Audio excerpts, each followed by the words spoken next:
हाँ जामियातुल हशर को ऑलमोस्ट हो गए। हाँ लेकिन मैं इसमें फॉर्च्यून 500 की बात नहीं कर रहा। फॉर्च्यून 500 तो देखें, मैं मेरा ये व्यू है, मतलब आप डिसएग्री कर सकते हैं। फॉर्च्यून 500, फोर्ब्स ग्लोबल 2000 कंपनीज जो है ये सक्सेस का मार्कर नहीं है। One thing you need to understand, ठीक है ना। सवाल ये है कि होता कि कंपनी हो जो फॉर्च्यून 500 में तो ना हो, लेकिन जो इम्पैक्ट वो क्रिएट कर रही हो वो बहुत बड़ा हो। हॉस्पिटल तो कहीं नहीं, लेकिन इम्पैक्ट वो बड़ा क्रिएट कर रहा है ना, और शायद अगले 10 से 15-20 साल में और ज़्यादा हो जाएगा। तो ऑर्गेनाइजेशन पहले तो हम सक्सेस की डेफिनेशन को भी तो समझे ना। शहजाद भाई Maybe you should start the Shiraz 500 and start marking those companies in the system. What you start? Shiraz 500. Shiraz 500 शुरू करें and start listing those, because the bigger challenge is awareness is not there. इसमें आपने बनाने के है ही नहीं, तो it's a big challenge कि awareness आप you take up on that project. What is the criteria of success? Because we treat Fortune 500 in terms of their annual turnover. आप दोनों ले लें, आप इसका name ले लें. अच्छा जनाब, सिस्टम बी जो है ना, सिस्टम बी, सब है आपकी बात से मैं आगे चल रहा हूँ। सिस्टम बी में success is equal to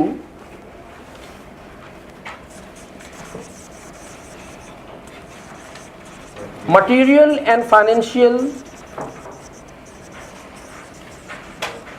gains. So it's just success by how much money this company is making. What is the volume of the company? What is the bottom line? कितना पैसा बना रहे हैं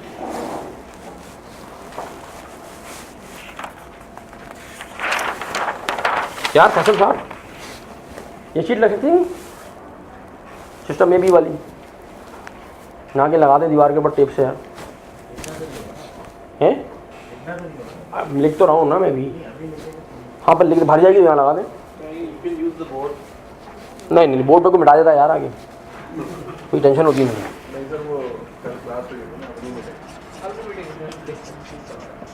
नहीं भाई शाम को अगर 5 बजे का क्लास हो यहाँ पे तो क्या करेंगे आप?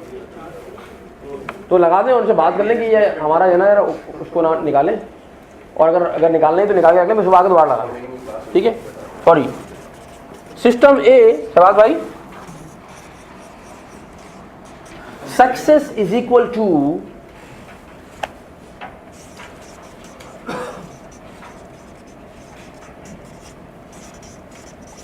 submission to God, not financial and material gains.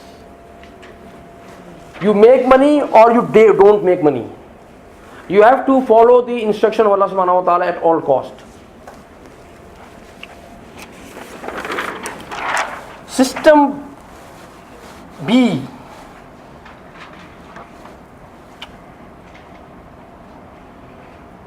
says, कल में कितने पॉइंट लिखे थे?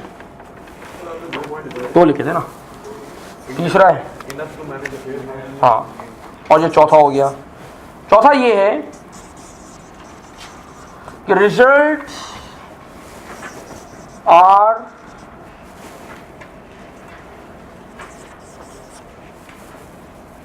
इन our hands and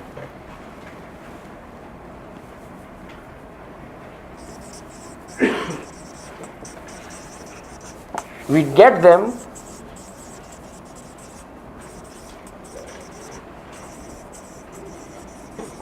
because of our efforts. यानी कि हमारी एफर्ट से ही रिजल्ट मिलता है।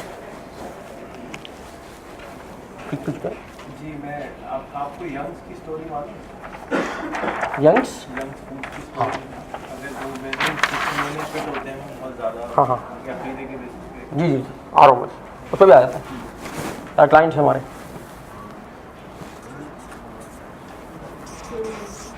सिस्टम ए ये कहता है भाई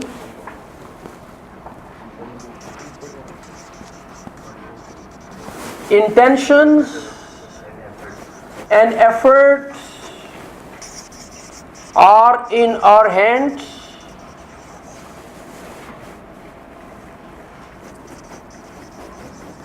whereas the results are in the hands of अल्लाह सुब्हानहू तआला। आप दो चीज़ों के मुकल्लफ हैं, अल्लाह ताला ने दो चीज़ों का मुकल्लफ बनाया है। क्या आप इंटेंशन, क्या आप सोचते हैं, क्या आप कुछ सोच सकते हैं, क्या आप इन्विजन कर सकते हैं, और जो आप इन्विजन कर रहे हैं क्या आपने उसके लिए कोशिश की? क्या आप घर से निकले, क्या आपने कदम उठाया, क्या आपने जो है ना वो उस रास्ते में कुछ चोटें वोटें खाई, कुछ गिरे, कुछ पड़े, फिर उठे, दोबारा चलना शुरू किया? आप इस बात के मुकल्लफ हैं, दो चीज़ों के जिम्मेदार हैं आप।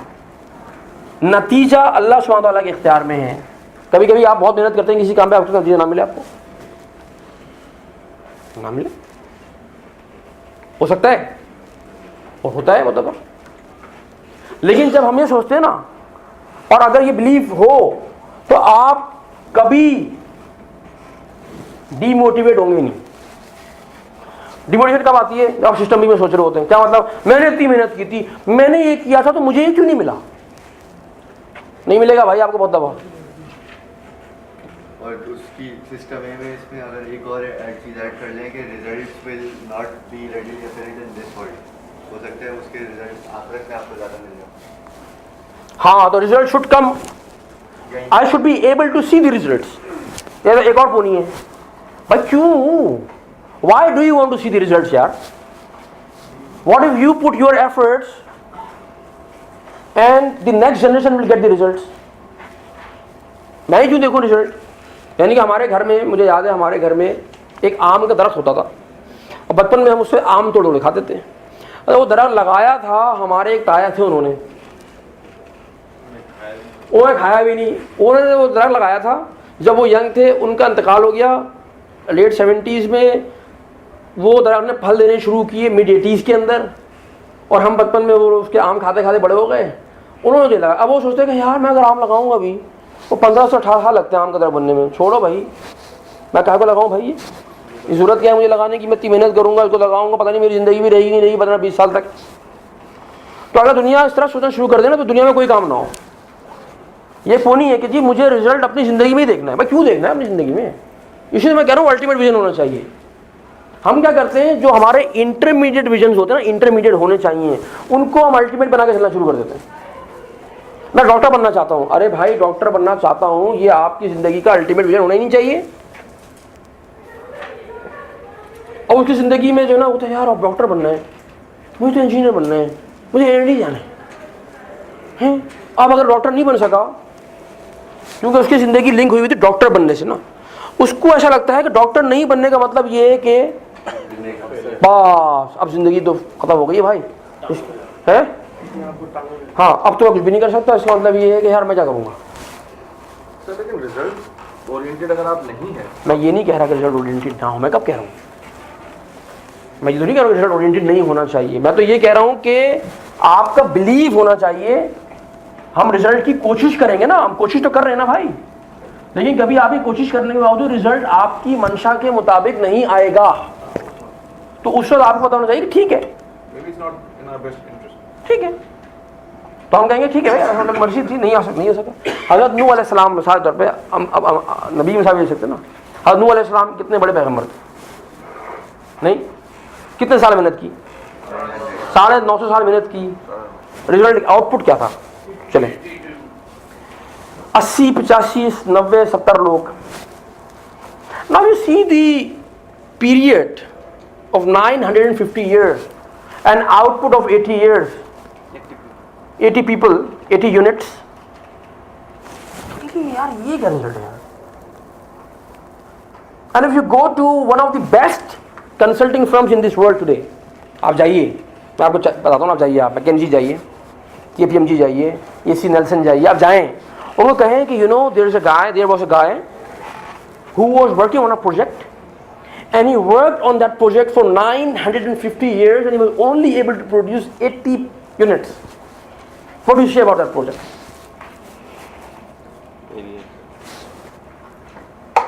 The top consulting firms will tell you, my God, man, who was this man? He should have, stopped that project, and he should have invested his energy somewhere else. It was sheer time wastage. 900 units on just 80 units. Because they are thinking system B, where results are measured by numbers. Results are measured by numbers in system B.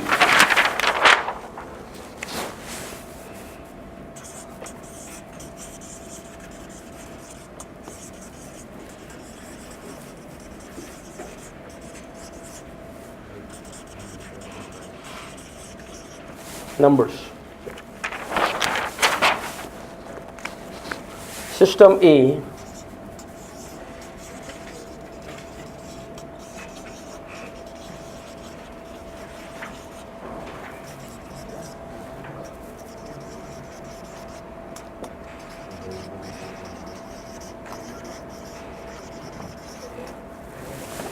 intention and efforts. How do you measure intention? आपको सूरत ही नहीं है intention major करने की।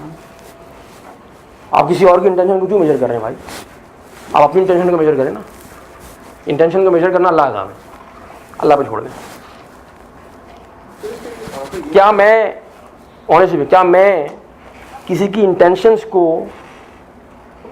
मैं जज कर सकता हूँ? Exactly. When you have somebody like Dr. Bari walk in, हाँ, देखिए जी मेरी इंटेंशन ये है कि जी मैं इंडस हॉस्पिटल 3 बनाना चाहता हूँ। हाँ, How do you measure his intention? How do you help him? He needs a team. हाँ, हाँ, तो उसके पीछे क्यों बनाना चाहते हैं? क्या आप क्यों बनाना चाहते हैं? So you ask questions. आज आप क्यों बनाना चाहते हैं? So, but again based on instincts आप जाएंगे rather than Of course. measure नहीं कर सकते।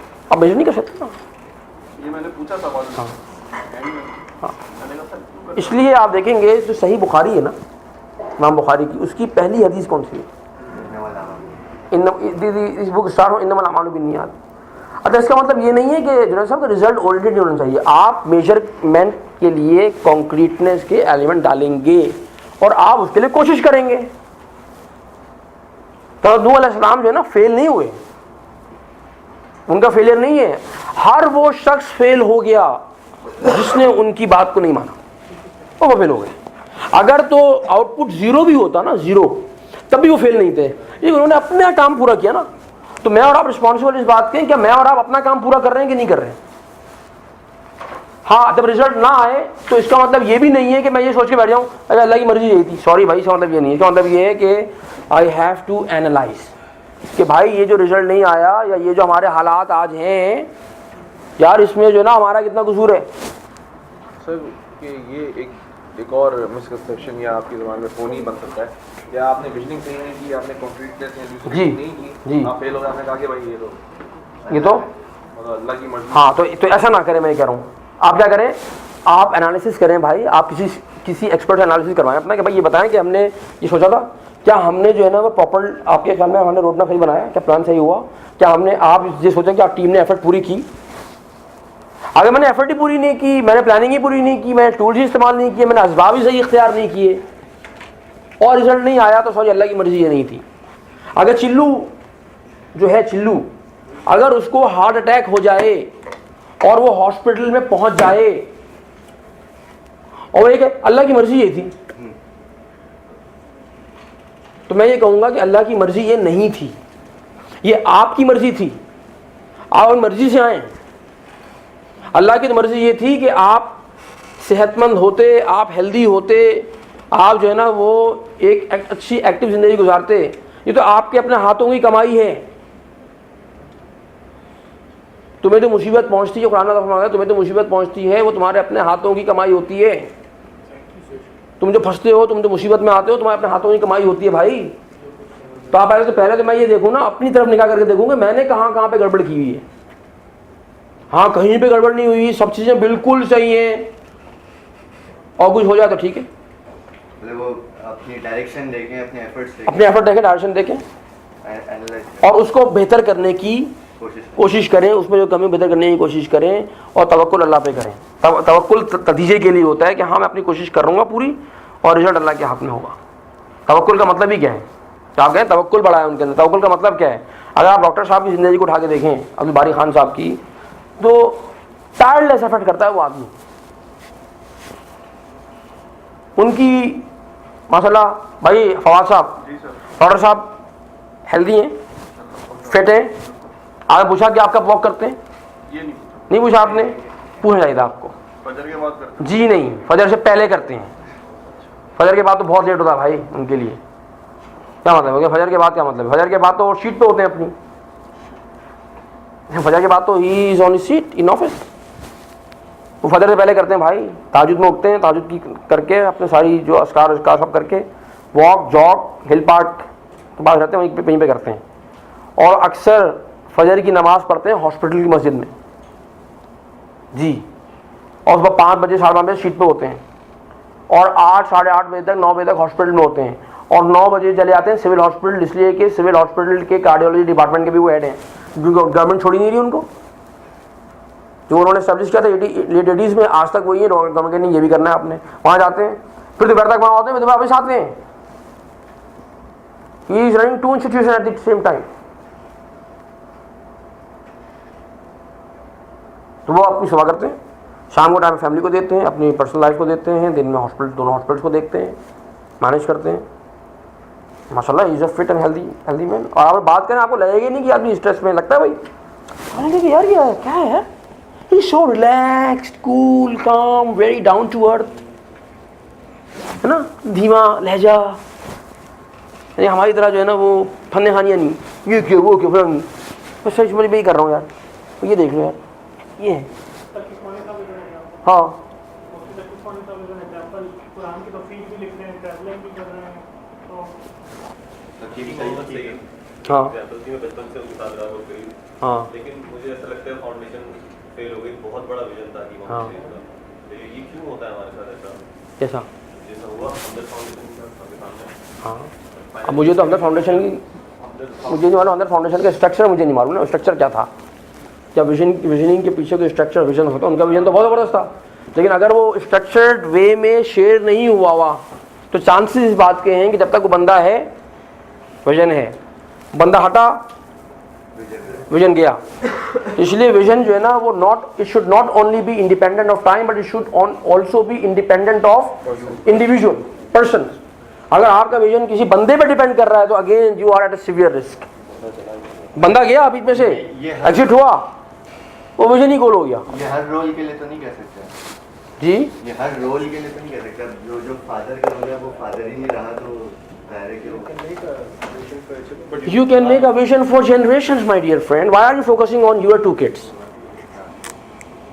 Why aren't you thinking about the generation to come?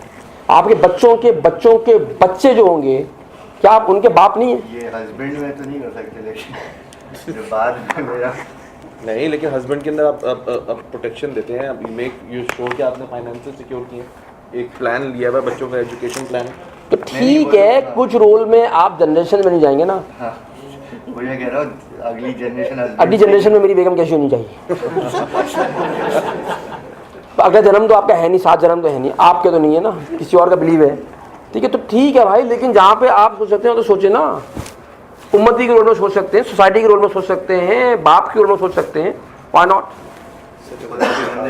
इसका आप क्या जवाब देंगे जो लोग ये कहते हैं कि यार आप सारी प्लानिंग कर लें, आप जल्दी को मुझे बनाए थे, लेकिन हम कल निकले और आपका एक्सीडेंट हो जाए तो ठीक है, हो जाए तो क्या मतलब है? अरे आप सारी प्लानिंग कर लें, आपने सारे इंतजाम कर लिए, सब कुछ किया, घर से निकल के हज के लिए जा रहे थे, एयरपोर्ट रास्ते में एक्सीडेंट हो गया, मर गया। Lot of people have this pony, they don't do planning और विजनिंग बिकॉज़ मैं ये बता रहा हूँ ना, आपने प्लान किया मैं हज करना चाहता हूँ। मेरी खाला थी, अभी लास्ट से भी हज हुआ है, वो सारी ज़िंदगी उनकी ख्वाहिश थी मैं हज कर लूँ।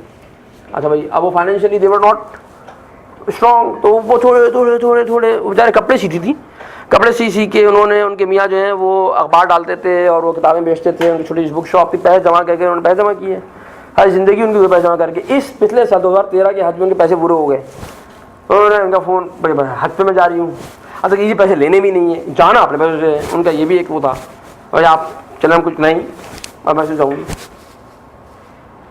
हज पे यहाँ से रवाना हुए, उनकी फ़्लाइट पे तबीयत ख़राब हो गई, ड्यूरिंग दी फ्लाइट तबीयत ख़राब हो गई, तो जहाज़ को दमाम पे उतारना पड़ा, क्योंकि हालत नहीं ख़राब हो गई। उन्होंने कहा भाई तो जद्दा जा ही नहीं सकता, तो दमाम पे उतरेगा और फिर यहाँ पे इनको ड्रॉप करेंगे।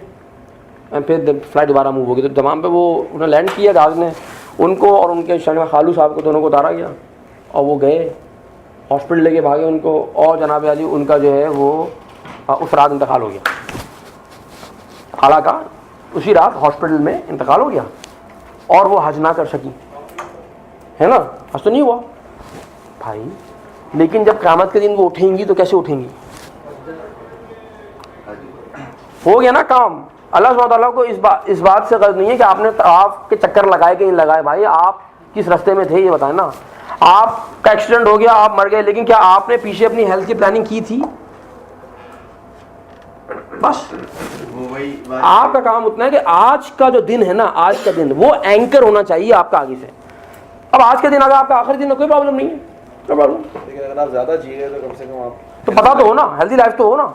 यानी कि ये तो ना हो ना कि आज से जो है ना वो 15-20-25 साल के बाद मुझे कोई जो है ना 2 लोग पकड़ के मस्जिद ले जा रहे हो और मुझे सजदा ना किया जा रहा हो, मुझे रुकू ना हो रहा और मेरी जो है ना वो मैं परेशान हुआ हूँ। ये ना हो ना। अगर ज़िंदगी है मेरी तो मैं अपनी ज़िंदगी को कहना। अली का कॉल है ना, अली का कॉल है नहीं, किसी का कॉल है।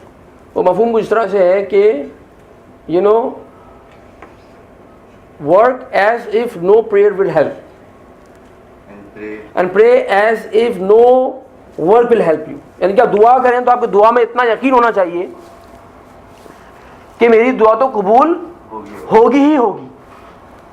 जैसे बच्चा था ना, गांव में जा रहा था, बारिश नहीं हो रही थी, 2 लोग नमाज इस्तिस्का पढ़ेंगे तो उससे क्या होता है, बारिश हो जाती है। तो एक बाप घर से निकले जाने के लिए, एक बच्चा था, उसके हाथ में छतरी दी, तो लोगों ने कहा छतरी ले कहाँ जा रहा हो?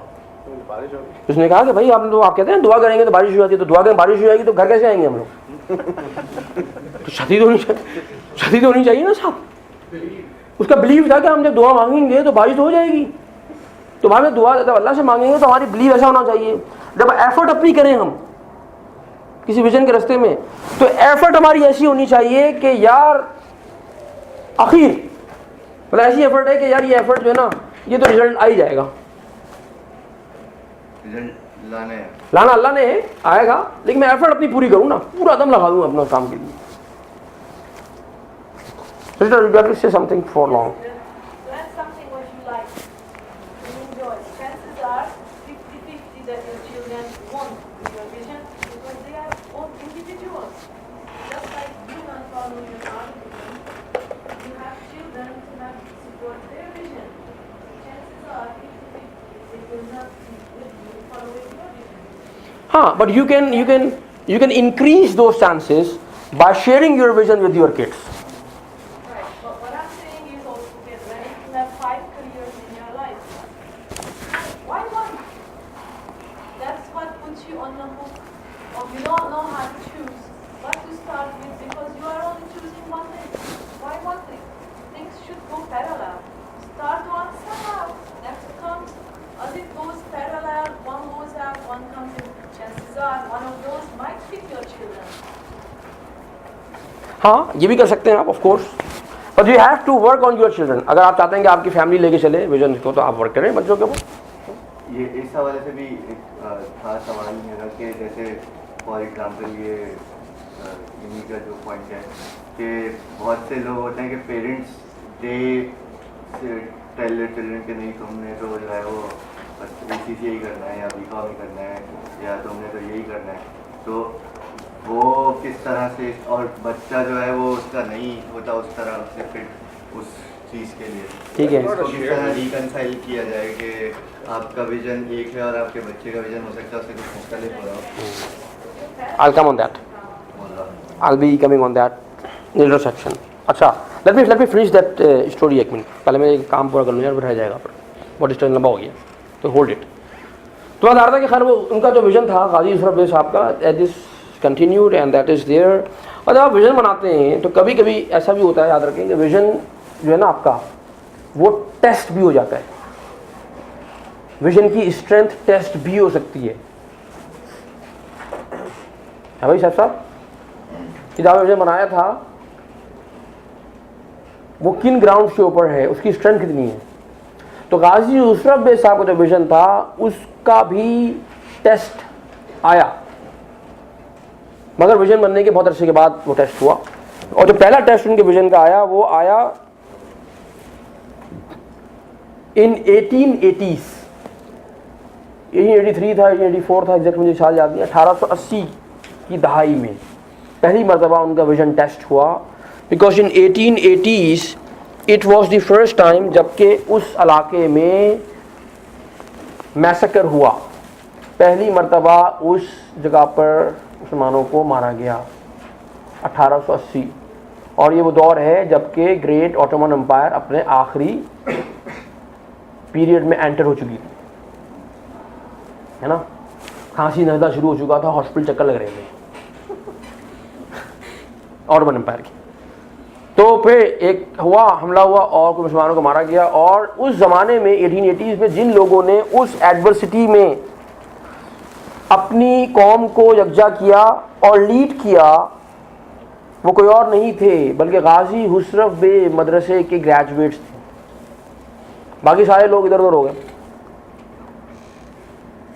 और वो सामने आके उन्होंने कौम को लीड किया और उस एडवर्सरी सिचुएशन के अंदर आगे लेके बढ़े। गाजी हुसरफ बे साहब के विजन का दूसरा टेस्ट हुआ 1914 में। First World War, second massacre in that region. Again, the people who came forward and led the nation were the graduates of Ghazi Yusuf Bey institution. गाजी यूसुफ बे साहब के विजन का तीसरा टेस्ट हुआ 1945 में। Second World War, third massacre of Muslims in that region. Again, Saif Saab, Farhan Saab, the people who came forward and led the nation were the graduates of Ghazi हुसरफ बे मदरसा। और गाजी हुसरफ बे साहब के vision का चौथा test हुआ 1992-93 के massacre में। फिर जो शख्स आगे आया और जिसने कौम को लीड किया वो कोई और नहीं था, गाजी हुसरफ बे मदरसे का ग्रेजुएट था, दी देन प्रेसिडेंट ऑफ बोस्निया अलिया इज्जत बेगोविच। इज्जत बेगोविच साहब जो हैं गाजी हुसरफ मदरसे के ग्रेजुएट थे। इनके सारे बच्चे गाजी हुसरफ मदरसे के ग्रेजुएट्स थे। और जब वहाँ पर मैसेकर हो रहा था और यूनाइटेड नेशंस ने जब इनको पीस ट्रीटी ऑफर की थी, तो लंदन पीस कॉन्फ्रेंस कहलाती है, लंदन में पीस कॉन्फ्रेंस हुई थी बोस्निया के ऊपर, जब अच्छा खासा डैमेज हो चुका था। तो इनके पीस ट्रीटी ऑफर की थी, तो इनको ये ऑफर किया था यूएन ने कि आपको और आपकी जो शूरा है, कैबिनेट है और आपकी फैमिलीज को हम सेफ पैसेज दे देते हैं तो आप निकल जाएं। समझते सेफ पैसेज का मतलब क्या होता है? फरार का रास्ता। हाँ, तो आप जहाँ पे भी दुनिया में चाहते हैं शटल होना, आपको शटल कर देंगे और आप बोस्निया जो है ना यूनाइटेड नेशंस पीस फोर्स के हवाले कर दें, तो हम यहाँ पे अमन कायम कर देंगे, फिर इलेक्शन कराएंगे और फिर एक हुकूमत बन जाएगी और फिर जो है ना वो कौम जो है वो सुकून और चैन से ज़िंदगी गुजारेगी, जमीन आ जाएगी यहाँ पर है। जैसे हमारे आई हुई है, अफगानिस्तान में भी आ गई है, इराक में भी जमहूरियत आ गई माशाल्लाह है। हाँ, तो इन्होंने कहा कि मैं इस पर हाँ नहीं बोल सकता, I have to go back, I have to consult with my cabinet and then I will get back to you. तो ये उनको वापस फ्लाई कराया गया लंदन से, ये सराई हुआ है। इन्होंने अपने जो कमांडर्स थे और उनके जो लोग थे उनसे मशवरा किया, मशवरा करने के बाद इन्होंने फैसला किया कि हम सेफ पैसेज नहीं लेंगे और हम यहीं पर रहेंगे और हम यहीं पर मर जाएंगे। और इन्होंने प्रेस कॉन्फ्रेंस की, मशवरे के बाद प्रेस कॉन्फ्रेंस की और इस प्रेस कॉन्फ्रेंस में इज्जत बेगोविच साहब ने एक जुमला कहा था जो उस ज़माने में जो ना वो हेडलाइन थी, उस प्रेस कॉन्फ्रेंस के बाद हेडलाइन बन गई अखबार के अंदर भी और न्यूज़ चैनल्स के अंदर भी। और उनका जुमला ये कहा था उन्होंने कि we choose the certainty of war over uncertainty of peace and we will fight.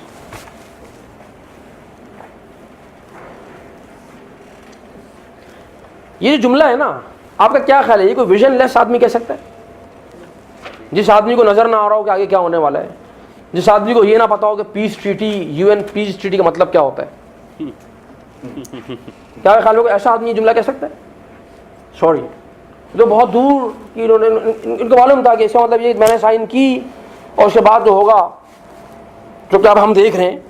तो चूंकि ये समझदार आदमी थे, इन्होंने कहा सॉरी भाई, ये तो एक्सेप्टेबल ही नहीं है, कि मैं यूनाइटेड नेशंस की पीस फोर्स को दे दूँ बोस्निया का कंट्रोल। तो यूएन की पीस फोर्स का मतलब क्या होता है? यूएस की, इसका मतलब ये कि आप दे दें, आप निकल जाओ ऐसे। ये तो नहीं होगा। तो हम मरने को तैयार हैं, आप मानना है ना, मारो, हम भी लड़ेंगे आखिर वक्त तक। और यूनाइटेड नेशंस को घुटने टेकने पड़े थे इनके बयान के बाद। United Nations came on to knees. तो उन्होंने कहा था कि अच्छा अगर आपने पीस फोर्स भेजनी है ना बोस्निया में, भेज दें, but we will only accept peace force from 2 countries, Pakistan and Saudi Arabia, that's it. हमें किसी और मुसलमान मुल्क की भी यहाँ पे फौज नहीं चाहिए।